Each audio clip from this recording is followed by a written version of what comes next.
दोस्तों, ये बात अपने आप में कितनी रोचक है कि अगर धरती पर समुद्र नहीं होता तो शायद दुनिया भर के देश आज एक दूसरे को जानते भी नहीं होते, क्योंकि दुनिया के ज्यादातर देश समुद्री यात्राओं के दौरान ही खोजे गए हैं। समुद्र हमेशा से ही दुनिया के लिए रहस्यों और रोमांच से भरपूर रहा है, जो आज धरती का सबसे बड़ा इकोसिस्टम है। लेकिन नेचुरल इकोसिस्टम के साथ ही साथ ये समुद्र आज पूरी दुनिया के ट्रेड का एक सबसे इम्पोर्टेंट हिस्सा भी है। यानी अगर समुद्र नहीं होता तो शायद हमारे पास इतना बड़ा ग्लोबल ट्रेड भी नहीं होता। अब जब इतने बड़े हिस्से पर पानी ही है और ये पानी इतना जरूरी है कि समंदर किनारे बसे हुए देशों की सुरक्षा भी बड़ा मुद्दा है। इसीलिए समंदर के रास्ते आने वाले खतरों से निपटने के लिए ही हर एक देश के पास अपनी समुद्री सेना या नेवी होती है, और साथ ही समंदर के रास्ते ही यात्राओं और व्यापारों के लिए मर्चेंट नेवी होती है। और अब यही बात आती है कि आखिर नेवी और मर्चेंट नेवी में अंतर क्या होता है, जिसे आज के इस वीडियो में हम अच्छे से समझेंगे।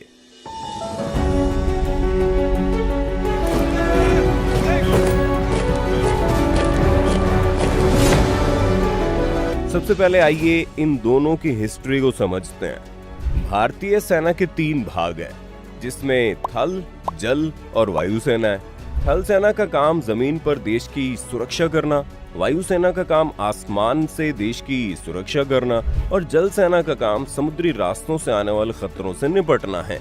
भारतीय नौसेना विश्व की 4थी सबसे ताकतवर सेना है। सबसे पहले ये 1612 में बनी, लेकिन 1950 में इसका दोबारा गठन किया गया। इसके बाद भारतीय नौसेना का नाम इंडियन नेवी पड़ा। इस समय इसके पास करीब 290 से ज्यादा जहाज हैं और इसका कमांडर इन चीफ देश का राष्ट्रपति होता है, जबकि मर्चेंट नेवी किसी देश में रजिस्टर्ड व्यापारिक जहाजों का बेड़ा होता है, जिसका काम देश के लिए इंटरनेशनल बिजनेस करना होता है।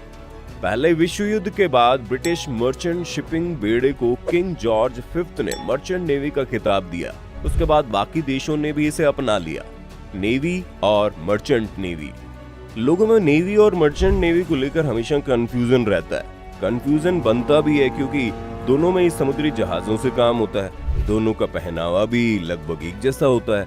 तो आइए हम आपके इस कंफ्यूजन को दूर करते हैं। सबसे पहली बात नेवी की, तो आपको बता दें, नौसेना का काम जल के रास्ते आने वाले खतरों से देश की रक्षा करना, दुश्मनों पर हमला करना व अपने देश की समुद्री सीमा की निगरानी करना है। वहीं मर्चेंट नेवी यानी कि व्यापारिक नौसेना का काम समंदर के रास्ते सामानों और यात्रियों को लाना ले जाना होता है। इसके एक और डिफरेंस की बात करें तो नेवी जहां सरकार का एक डिपार्टमेंट होती है, वहीं मर्चेंट नेवी सरकार के डिपार्टमेंट के साथ साथ किसी प्राइवेट कंपनी की भी हो सकती है। बता दें कि ज्यादातर मर्चेंट नेवी प्राइवेट कंपनियों की ही होती है।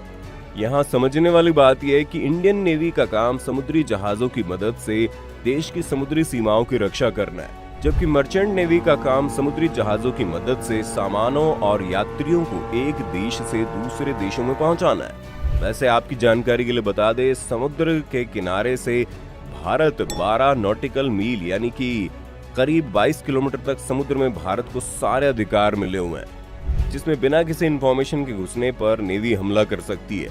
24 नॉटिकल मील यानी लगभग 45 किलोमीटर तक घुसने पर आपको भारत को कस्टम ड्यूटी देनी पड़ेगी, और 200 नॉटिकल मील यानी कि लगभग 370 किलोमीटर तक देश का अधिकार तो है, लेकिन इस सीमा में घुसने पर ना तो हमला कर सकते हैं, ना ही कस्टम ड्यूटी ले सकते हैं। ये काम इंडियन नेवी की मदद से ही होता है। इसका मतलब नेवी देश की समुद्री सीमा के अंदर ही काम करती है, जबकि मर्चेंट नेवी को किसी और देश के साथ बिजनेस करने का इंटरनेशनल परमिट मिला होता है।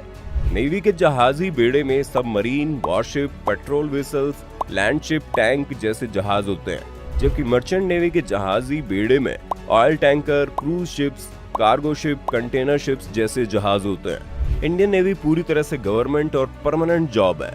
इसके लिए आपको रहने के लिए सरकारी फ्लैट्स, आपको और आपके परिवार को हेल्थ सर्विसेज, छुट्टी के भी पैसे और 60 साल के बाद रिटायर होने पर पेंशन भी मिलती है, जबकि मर्चेंट नेवी ज्यादातर प्राइवेट कंपनियां ही चलाती है।